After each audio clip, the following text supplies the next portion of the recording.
Hey everyone, I wanted to look at the issue of what the apostasy is in Second Thessalonians chapter 2 verse 3.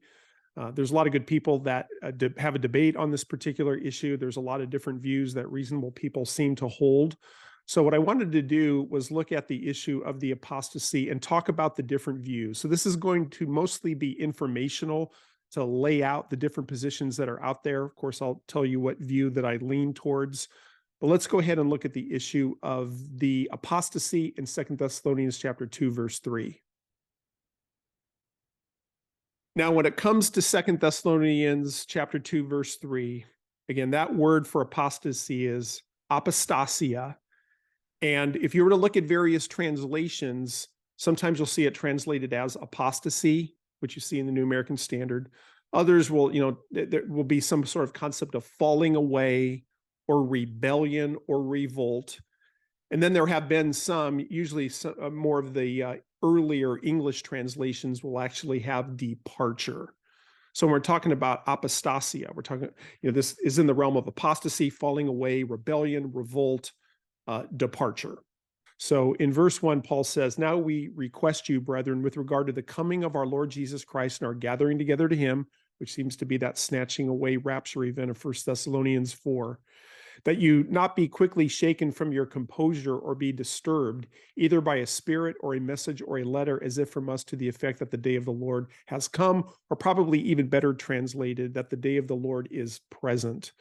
So the Thessalonians had wrongly been led to believe that they were in the day of the Lord. They were under the impression that that's what Paul was telling them, when that was not the case. And so Paul begins to lay out why they can know that they are not in the day of the Lord. And that brings us to verses 3 and 4, where Paul says, "Let no one in any way deceive you, for it will not come, or it will not be present, unless the apostasy comes first and the man of lawlessness is revealed, the son of destruction." So Paul says the way to avoid being deceived on the presence of the day of the Lord is to realize that there are two events that are closely associated with the day of the Lord, which is the apostasy and then the revealing of the man of lawlessness. And since those two events have not occurred yet, the Thessalonians could know that they were not presently in the day of the Lord. Now, when it comes to the issue of the man of lawlessness, I think this is pretty upfront. This is an antichrist figure. He's also called the son of destruction. Verse 4 is going to also describe this individual, this antichrist, as one who opposes and exalts himself above every so-called God or object of worship, so that he takes a seat in the temple of God, displaying himself as being God. So we often associate that with what is often called the abomination of desolation, which is referred to in Daniel chapter 9, verse 27, and other verses. It's also referred to as the abomination of desolation by Jesus in Matthew chapter 24, verse 15. That's an event where the Antichrist goes into the Jewish temple in Jerusalem at the midpoint of Daniel's 70th week, and then he does this abomination event in the temple. He declares himself to be God. So now there's a lot in Second Thessalonians 2 that we're not going to cover. That's going beyond our purposes here, but we wanted to focus mostly on what the apostasy is, or in Greek, the apostasia. So what specifically is that? And one thing we do want to note is that there is a definite article before this where it is the apostasy.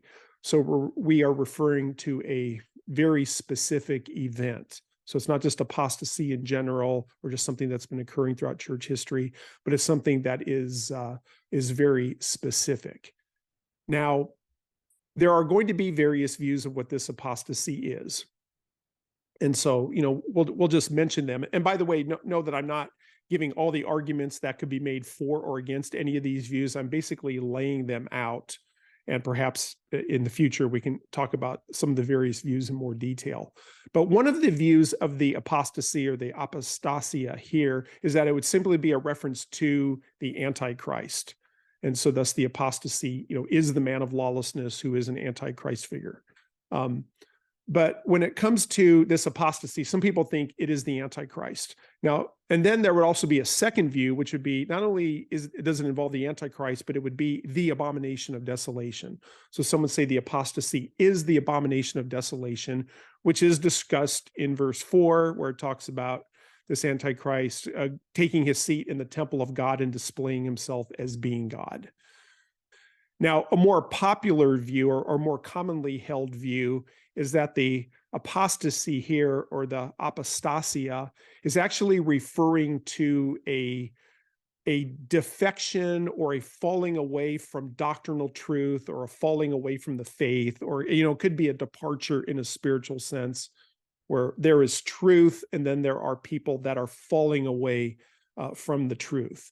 Now, if that is the case, if this is a reference to a falling away doctrinally or spiritually, who is the one who is doing the falling away? So there's various versions of that. One would be is that it's, in a sense, the world that has gone mad. So some would say there might just come a point in history where the world, even though most people in the world are not believers, there's a general understanding of right and wrong. And then all of a sudden there comes this point in time where it's dramatic, where people do not even hold to normal common sense creational truth. So there's just an abandonment by the world of any kind of recognition of God's truth in any way. And it's so much more dramatic than any point in history. So we could say that one view of the falling away is that it's a reference to a world gone mad. A more common view within the falling away doctrinally view would be is that it is the professing church that falls away from the truth, falls away from God, his creation realities, and the truths of the Bible and of the gospel. So the second view within that second category would be is that there is a doctrinal, spiritual falling away from the faith. Some people would appeal to 1 Timothy chapter 4, verse 1, or 2 Timothy 3, where Paul does say things like, in the last days, there will be people that are paying attention to doctrines of demons and falling away from the faith. So Paul does actually talk about that sort of thing in his other letters. Now, whether he's referring to that specifically here is another matter. But anyway, that would be another view. In addition to the world having gone mad, you would end up having the professing church that there's this great departure from the faith.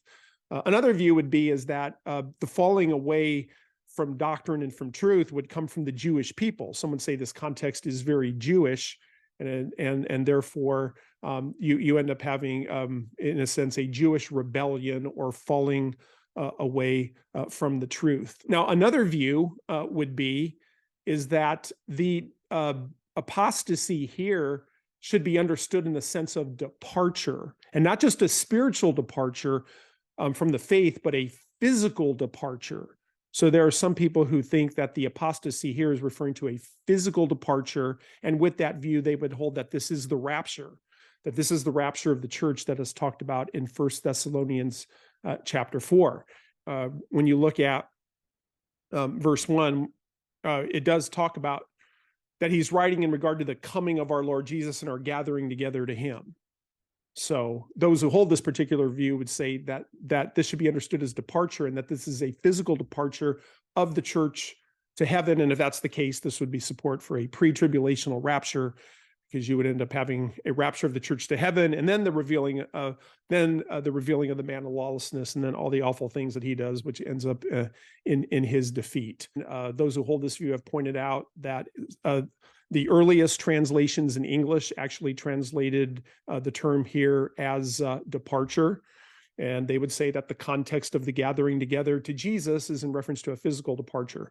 Now, you need to be aware that there's been strong pushback by a lot of people on that particular view. Some who believe that this is referring to a departure do not believe it's a physical departure, but it's more of a religious departure from the faith. And they would make arguments that, if you look at the word here, apostasia, that if you look at the way that term is used around the time of the Thessalonian letter, and then for centuries afterwards, that it's never used of a physical departure. They would also point out too that in Acts chapter 21, verse 21, where you have a noun, just like in 2 Thessalonians 2:3, a noun form of the word, that it's used of religious departure. Where in this case, in reference to Paul, there's the statement that you are teaching all the Jews who are among the Gentiles to forsake Moses by telling them not to circumcise their children nor to walk according to the customs. This word here with apostasia is in reference to a religious departure, not a physical departure. So anyway, there's would be pushback on the view that it's the rapture by those who are saying that it cannot refer to that. Now, there is another view that I think deserves more consideration. You oftentimes don't hear this view talked about in the list of views, but it is a view that is out there, and I think it is a view that is worthy of consideration. And this would be the view that the apostasy here is taking place within a Jewish context, that it's taking place in a very Daniel-esque context, because what's being discussed here is very much linked with Daniel. And therefore, the view would be is that the apostasy that Paul is referring to here could be a reference to the covenant that Israel signs with the Antichrist. So therefore, this would be, in a sense, a Jewish apostasy where Israel not only rejected Jesus the Messiah at his first coming, but Israel signs a covenant with the Antichrist, in connection with the day of the Lord. So in Daniel 9:27, we are told that he, which refers to an evil prince in this context, which is an Antichrist, he will make a firm covenant with the many for 1 week. And so, as many look at this contextually, they would see that he is the Antichrist and that there's a covenant being made, and that the many in this context would refer to Israel because the context is Daniel's people and the temple and Jerusalem. So if that's right, this would be a case where you have the Antichrist making a covenant with Israel for 1 week. Now, in this particular 1 week, which refers to sevens, this would be a 7-year period. So many believe that the Antichrist makes a covenant with Israel for a 7-year period, but then we're told that in the middle of the week, which is the 3.5 years, he will put a stop to sacrifice and grain offering, and on the wing of abominations will come one who makes desolate.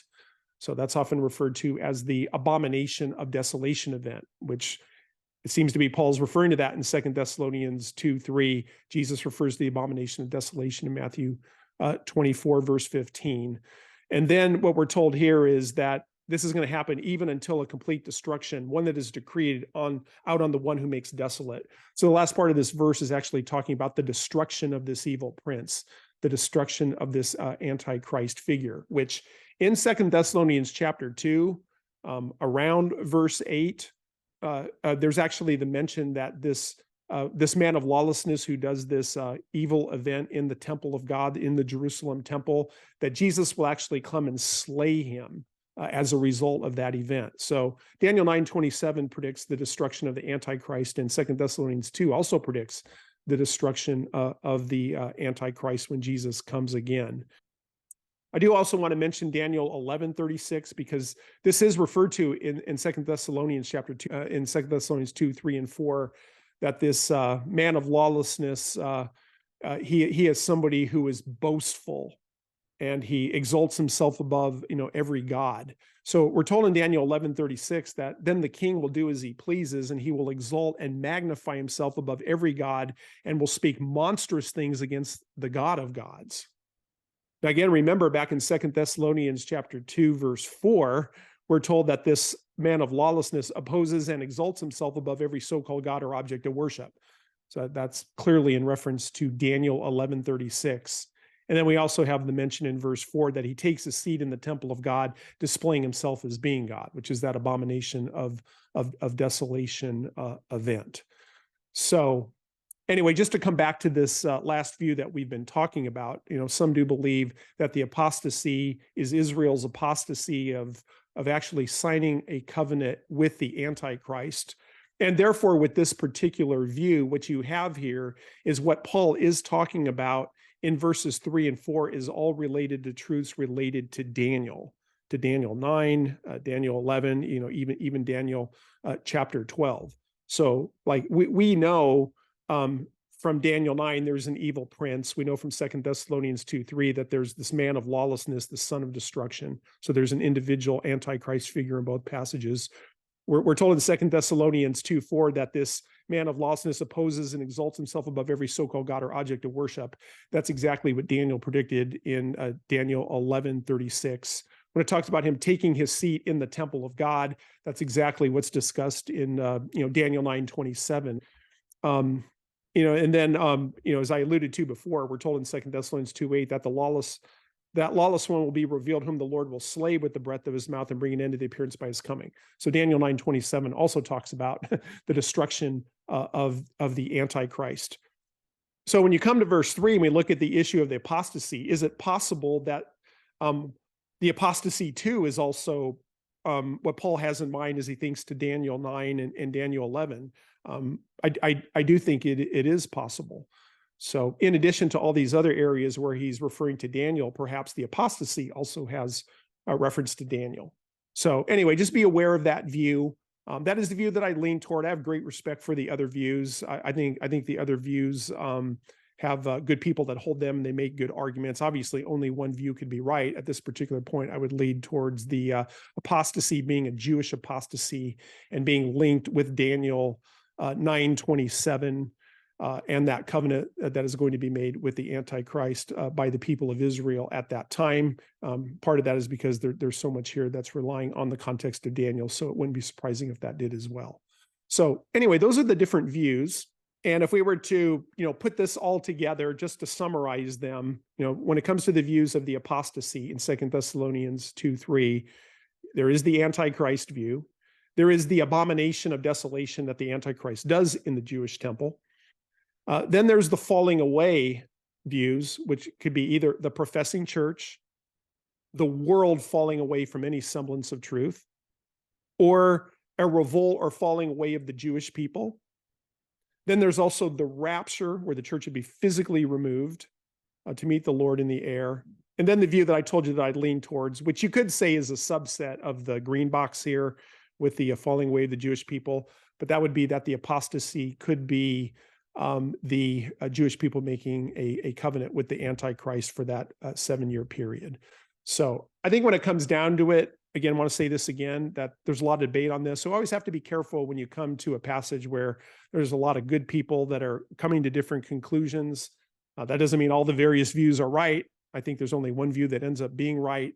But it is a difficult text to nail down specifically, but there are some good options that we can look at. And therefore, I encourage you in your personal study to dig into this and to see what God's word has to say in this particular issue. So anyway, thanks for being with us today, and we'll see you later.